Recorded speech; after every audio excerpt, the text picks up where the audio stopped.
Hello and welcome to the Sales Show. I'm Marie Kirkpatrick, your sales and business strategist.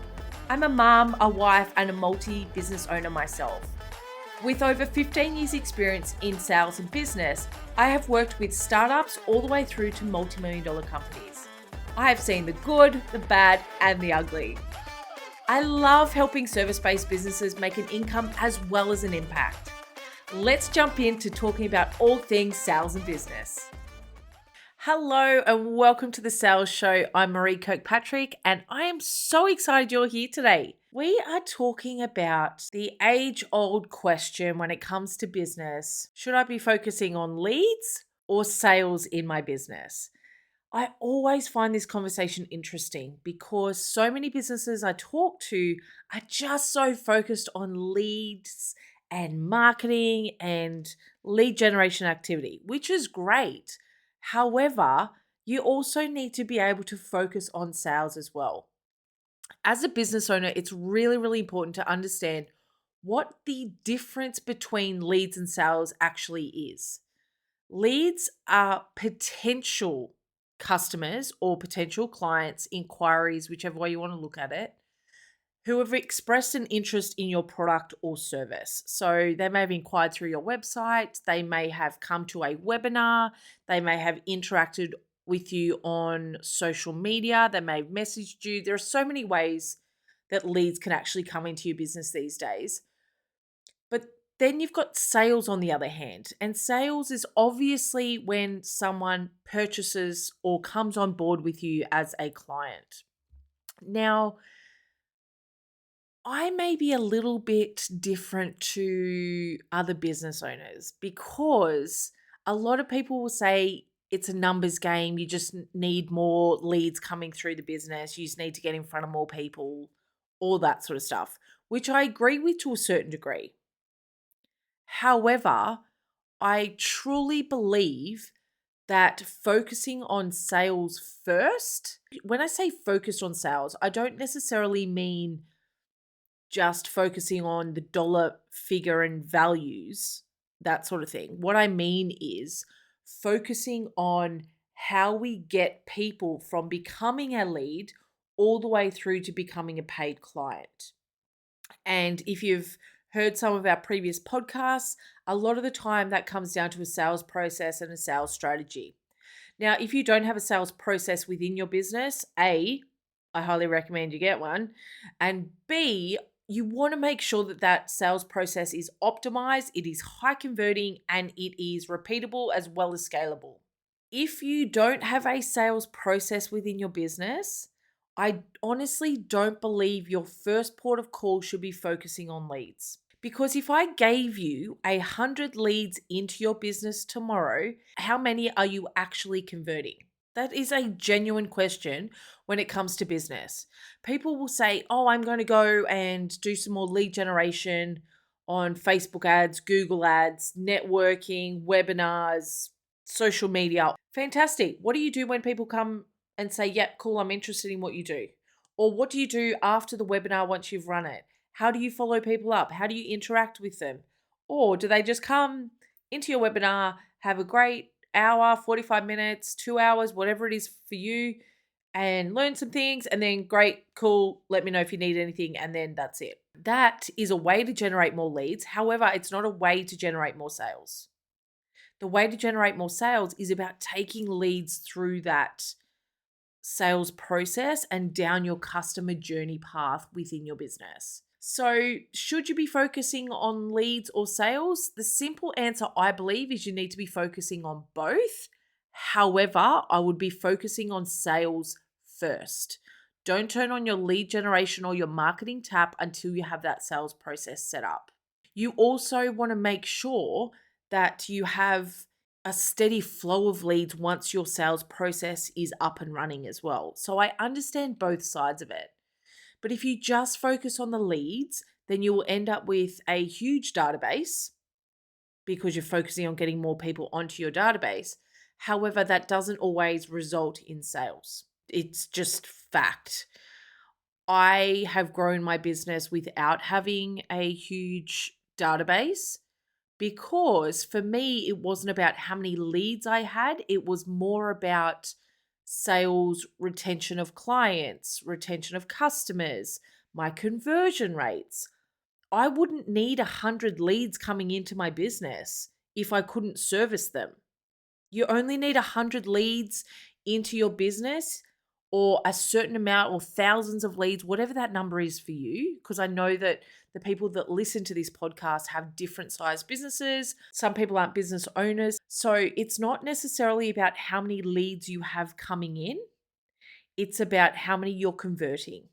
Some companies I know, if I gave them 100 leads and they had a really great, beautiful sales process in their business, they would struggle to service that amount of clients. A lot of the clients I work with, their conversion rates will sit at 80 to 90% conversion. Now, if I give you 100 leads, and your conversion rate's 80 to 90%, that is 80 to 90 new clients that you need to onboard, service, deliver, whatever it is, whether it's the product or the service or the packages or whatever it is you do in your specific business. And a lot of people would be under the table rocking. But if you're looking at growing your business, what I'm trying to get across is it's not always just focusing on those leads. Make sure that you have a good balance between sales process and lead generation.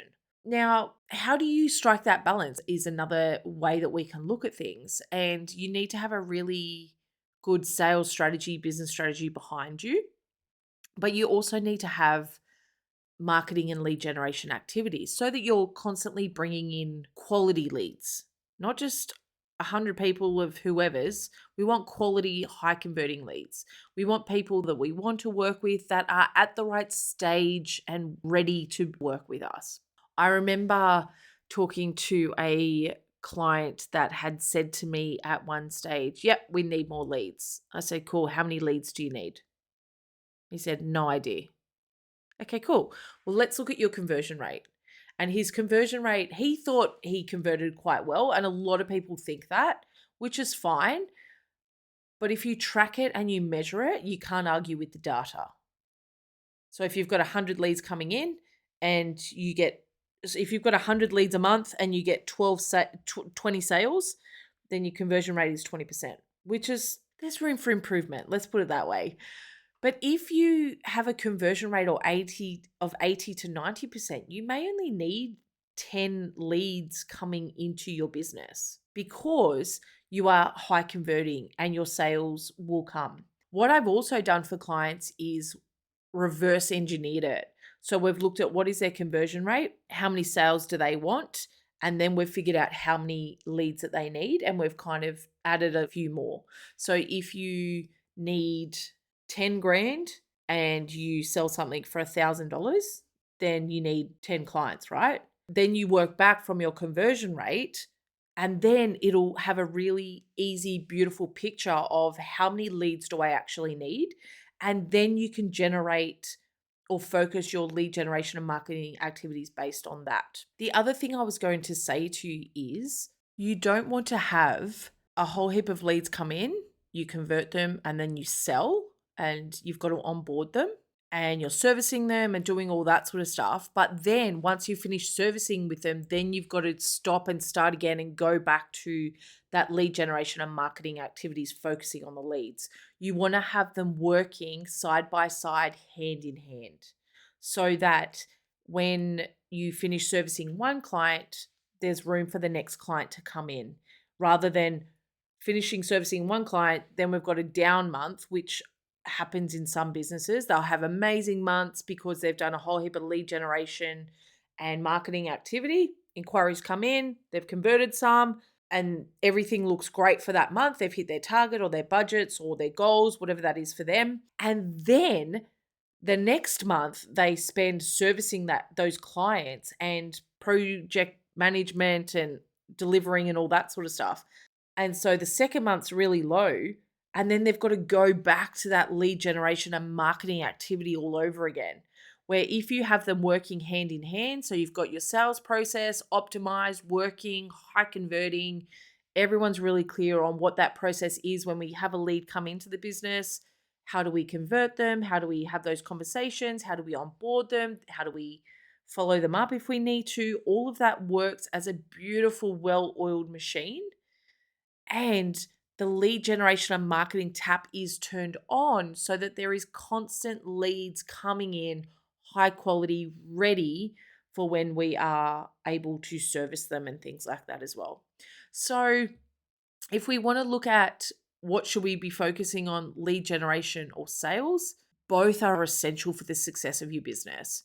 By focusing on both, you can build that customer base, generate the revenue, and obviously ultimately grow your business. However, don't just focus on leads if you don't have enough sales.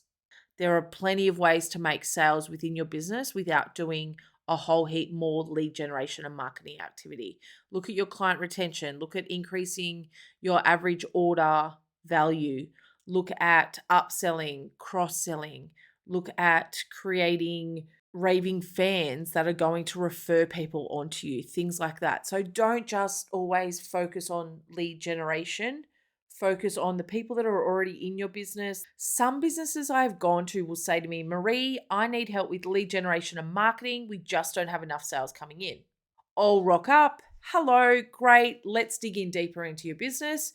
Show me what's going on. Show me where you feel like the challenges are. And they'll say, well, we just need more leads because we need more sales. But when I look at their database, some have like thousands, like 5, 10, 20,000 people on their database, in their CRM, have inquired, but they haven't converted. So what we've done is just gone, okay, cool. I need to keep digging for more leads. I need to keep digging and doing more marketing and running on this rat reel of like, yes, I need to keep going, rather than looking after the people that have already inquired with your business. Look after the people that are already on your database.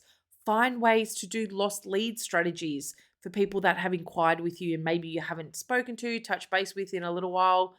And when I say a little while, that can be 3 months all the way up to 3 years, just depending on your business and what you've been doing and what that looks like. But it's not always about focusing on generating more leads, because a lot of the time you already have the potential for more sales within your business without focusing on getting more leads and marketing activity.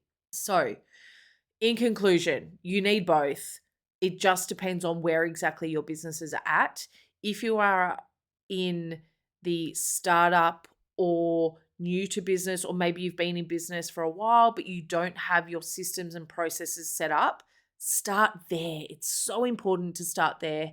And you will find so much gold in setting those processes and systems up before you turn on your lead generation and marketing.